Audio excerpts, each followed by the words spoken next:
Hi, this is Joshua Kulp for Daf Shevui. We are learning Masechet Avodah Zarah. We are on Daf Zayin. You may notice that I'm looking a little scraggly today. If I were shooting this video tomorrow, I might look a lot more clean-shaven. But today, while I'm videoing this, it is still Tisha B'Av. So you'll be watching this a long time after Tisha B'Av, I suppose.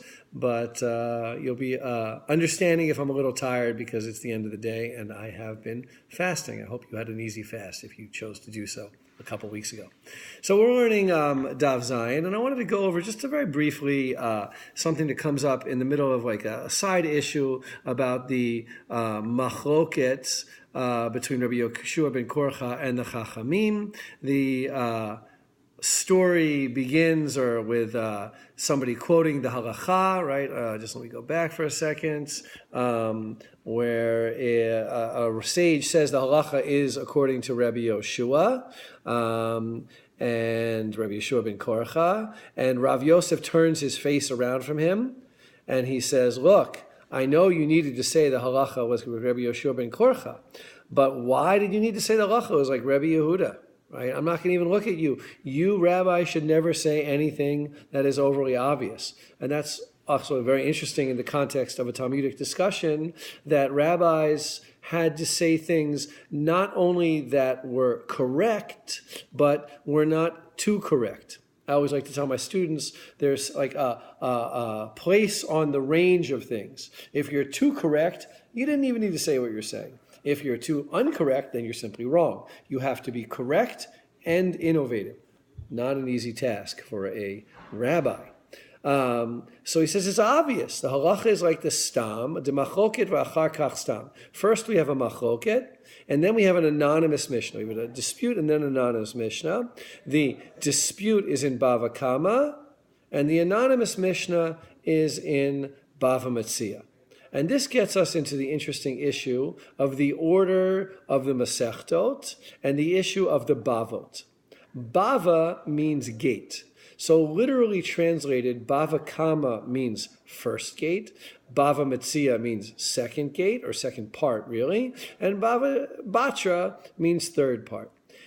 These three Masechtot, which we now think of as three different Masechtot, were originally one Masechet.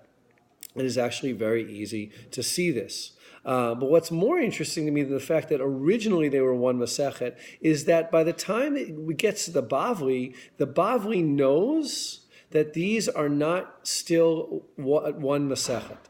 I want to emphasize that again. There is no doubt that in the Mishnah, when the Mishnah was put together, these three were one Masechet of 30 chapters. We have another Masechet of Mishnah, the Kelim, which is also 30 chapters. There is no doubt that in the Yerushalmi, the earlier Talmud, is not aware at all of three different Masechtot. But the Bavli is aware of three different Masechtot. Right? That tells us something about the history of the transmission of the Talmud, that they were already breaking things down into smaller units even before the material had been committed to writing. The Bavli was not committed to writing until about the 6th or the 7th century, long after the Bavli was completed.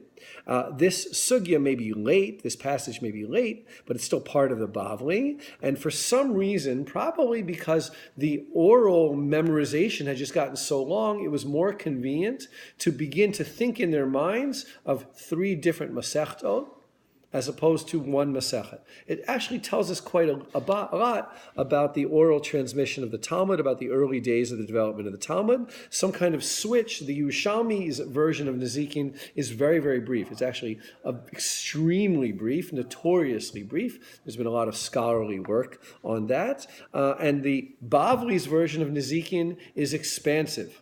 If you took all three Masechtot together in modern terms with all of the commentaries, which makes it a bit misleading, you'd have close to 400 daf of Talmud. It's misleading because there's a lot of commentary on Bava Batra.